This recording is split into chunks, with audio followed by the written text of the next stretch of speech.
Assalamu alaikum jama julbe wonbe sivude fode ay mas diallo kala ko on tiro e aduna on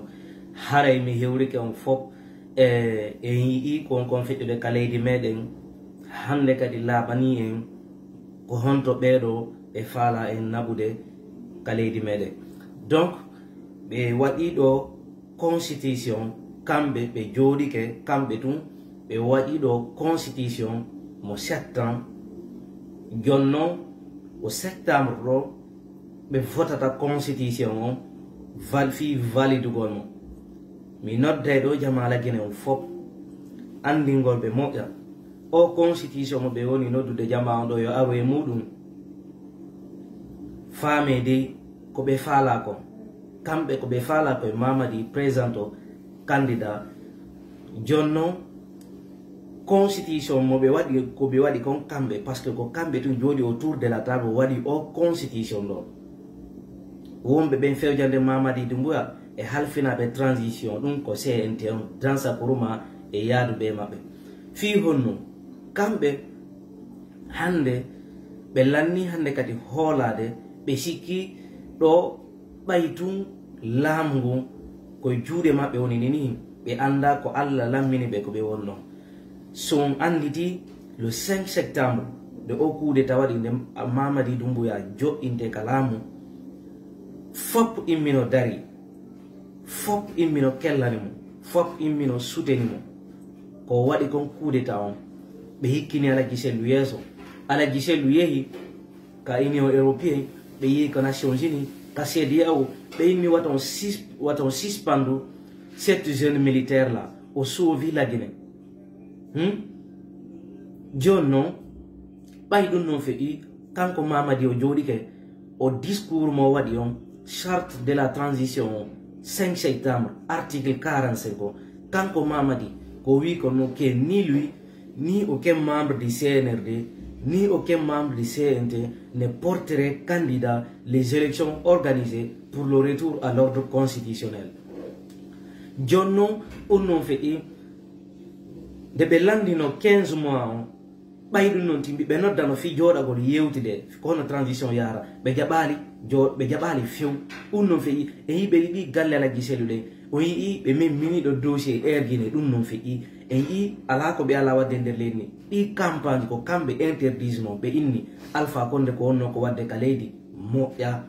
ko dum wadi be wadi o coup d'état be réussi hande non be ari be watti. Le général Mamadi Doumbouya avait dit qu'il fera tout pour éviter les erreurs du passé. On y a fait un bilan, le drame inqualifiable fait le 1er décembre 0 Corée. Un nom, Aranali Hande, Bewola Fimudo. De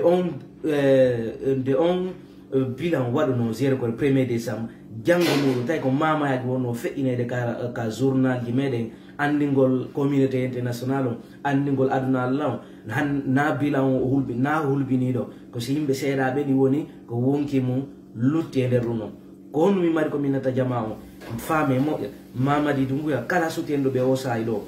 ma kala yenna no do be ari tawti be o saydo be accepta ha o saydo fadja be utiliser do be fi pire ko wobe parce que dum no déjà ko anda dum nebi ka fuddi depuis be getti ngolam si dum no fedi anden do hunde wotere bay tum be respectare charte mabbe de la transition ko be yetti kon 5 septembre waten jabu fe vote gol o constitution do c'est voter o constitution mo be on wadde do en nisa fi on minani en nisa parce que be jabali respectude ko be yetti kon 5 charte mabbe 5 septembre article 45 et 55 et 65 fous e mudum be respectare jonno force nos camarades Foni Kemenge e Billoba e Habi Maron Camara benno gepi be nanga gepi Billo e Foni Kemenge nanga timmi ennan sans nouvelle aucune nouvelle de nos camarades Billoba et Habi Billo Foni Kemenge jonno unno kambe be hayki nan di fi benno parce que yi maide général Sadiba Coulibaly nde e hi dum non mais be jabale wolande ndaw fi Foni Kemenge Billoba parce que rimerdial ton e balle be ni be trama Sierra Leone ni ko sama kala joka kala rimede immode te jabu CNRD rekilay te jabu senede soda conscience meɗen leydi ni ko enen jeeni immoɗen taroɗen watta en hul hay e goto maɓɓe par ce que yawgol kalum na ƴettante ɗum visa o yi ɓe nangi Aliou Bayore toñi o yi kala memmini ɗo wuuli gonga ɓe nangude on tigi kade leydi meɗen immoɗen daroɗen dartoɗen se darike en dartike ɓe walata ɓe ñallitata sako ɓe ñallita wallahi sen jooɗike en sutike ɓe on ko wadde ɗo ɓe ira e peeɗa ɓe jooɗo kadi e hoore meɗen ɓe dampa en kadi en fof meɗen ɓe wumɓe yaltude premier ministre o inni kanko candidat makko on ko Mamadi Doumbouya porte parole du gouvernement Ousmane Gawa inni candidat makko on ko Mamadi Doumbouya sans discussion Amara Camara la même chose parce que o yaltuno inni alternative on goto ala sina Mamadi haalale hay fuse muɗum o innali ko gonga o innali ko fenade mais ɓay tun ɗon andi ɗum noon laaɓani on administration du territoire on inni kamɓe candidat maɓɓe on ka Mamadi ɗum noon kono gunɗo ɓe yewti ɗum noon naɗo ɓe feññinali ɗum noon yeeso ka mais mene meɗen andi ko minata jama on immoɗen o sahi ɗo sen immaki o sahi ɗo wallahi ɓe valide constitution o Mamadi kadi élection ji ɗi hewtay o yaltay kadi o inna o wone candidat sans problème ko onno ko inacceptable ka leydi meɗen hande woni acceptable ka leydi meɗen à très bientôt fode a image ɓeɗe tori jamala guine fo balla yoɓe immo ɓe daro ɓe dartono koɓe droit maɓɓe ɓe réclama droit maɓɓe on Mamadi o respectali parole makko on ɓaytum o respectali parole makko enen kadi wate jaɓu respectugol kala ko ɓe nodata e muɗum yaaduɓe maɓɓe woɓɓe innoɓe ɓe empêché Alpha Condé fi 3e mandat on ɓe inni kamɓe ɓe wakkili wonde hay sacrifice fiisi Alpha Condé a inni wona candidat 3e mandat hande ko ɓe woni yaade soutena Mamadi Doumbouya ɗo ɓe yeggiti ko ɓe empêchirno kon dadis à très bientôt fode ya image jon